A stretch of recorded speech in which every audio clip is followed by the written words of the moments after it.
بسم اللہ الرحمن الرحیم۔ آج 31 دسمبر اور کل ہمارا کہہ لیجیے 1 جنوری نیو ایئر، جس کو نیا سال کہتے ہیں۔ اس حوالے سے میں سمجھتا ہوں کہ آپ لوگ چند باتوں کو ذہن میں اگر بٹھا لیں تو بہت ہی مناسب رہے گا۔ پہلی چیز تو یہ ہے کہ اس دن کے حوالے سے بات ہونی ہی نہیں چاہیے۔ یہ دن نہیں بلکہ رات کا مسئلہ ہوتا ہے۔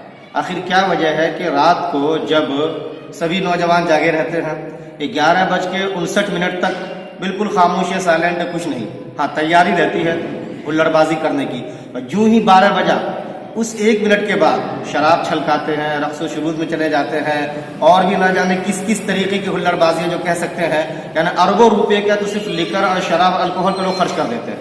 باقی چرس، گاجا، افیم اور بھی جو عیاشوں کی چیز ہو سکتی ہے، ان سب کا تو خیر آپ الگ ان کا ایک الگ دنیا ہوتی ہے۔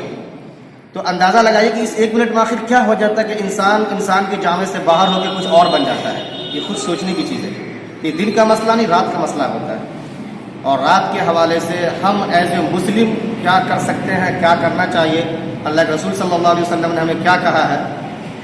مسجد کے اندر میں کہہ رہا ہوں آپ لوگوں سے کہ اس کو آپ پہلے سمجھیں۔ آپ اللہ کے رسول صلی اللہ علیہ وسلم نے جو کہا تھا اس حوالے سے بہت ہی مشہور ہے ہمارے لیے، رکبان باللیل و فرسان بالنہار، کہ مسلمان اور مسلمان کی جماعت، اس کے جو نوجوان، اس کے جو مرد ہوتے ہیں، وہ راتوں کے شب گزار، تہجد گزار ہوتے ہیں، اور دن میں کہہ لیجئے کہ وہ فرسان بالنہار، کہ دنوں کے شہسوار ہوتے ہیں اور راتوں کے تہجد گزار ہوتے ہیں۔ اللہ کے رسول نے فرمایا کہ علیکم بقیام اللیل، کہ رات کے آخری پہر میں جاگنے کو اپنے اوپر لازم کر لو تم، فإنہ دأب الصالحین، فإن قیام اللیل دأب الصالحین، کیونکہ اس آخری پہر میں جاگنا یہی بزرگوں کی اصل عادت رہی ہے۔ اور آگے صلی اللہ علیہ وسلم نے فرمایا کہ فإن قیام اللیل منہاۃ عن الإثم، گناہوں سے روکنے والی چیز ہے یہ۔ اور کہیں پہ ہے تکفیر للسیئات، کہیں پہ للذنوب کے الفاظ ہیں کہ جو گناہ تم کرتے ہو اس کا کفارہ کرتی ہے راتوں کا آخری پہر میں اٹھنا۔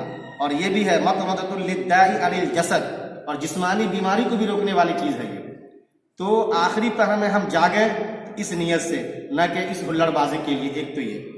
دوسری بات میں آپ سے کہہ دوں کہ آخری سال کا جو پروگرام ہوتا ہے اور آنے والے سال کا جو پروگرام ہوتا ہے، اس کے پیچھے آپ ذرا سا جا کے دیکھیں کہ آخری جو ہم خوشی مناتے ہیں اس کے پیچھے کیا محرکات ہوتے ہیں، کیا اسباب ہوتے ہیں۔ بھئی آپ ذمہ دار ہوتے ہیں تو اپنی ذمہ داری کے حوالے سے پلاننگ کیجیے۔ آپ آس پڑوس میں رہتے ہیں اور کوئی خوشی منا رہا ہے تو بس خوشی کے اندر آپ اس کو خواہشات پیش کر سکتے ہیں، ایز اے مسلم کہہ لیجیے کہ ایک طریقے سے۔ تو آپ ذمہ داری نبھانے والی پلاننگ کیجیے، اچھی بات ہے۔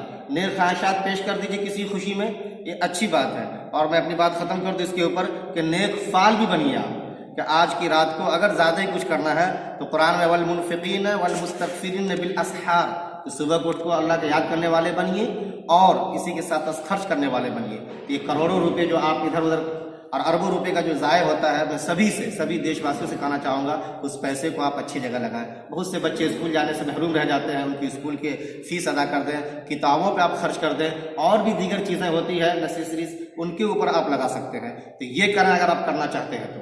لیکن بحیثیت مسلمان آپ کا دن سورج کے بعد سے لے کر کے سورج ڈھلنے تک ہے، اس کے بعد رات آ جاتی ہے، رات کو ٹائم پہ سونا بھی ہوتا ہے، آخری پہر میں جاگنا ہوتا ہے۔ جاگ کر کے آپ اپنے آپ کو صحیح طریقے سے ایک ریپرزینٹ کریں، پیش کریں، وہ زیادہ بہتر ہوتا ہے۔ جزاک اللہ خیر، شکریہ۔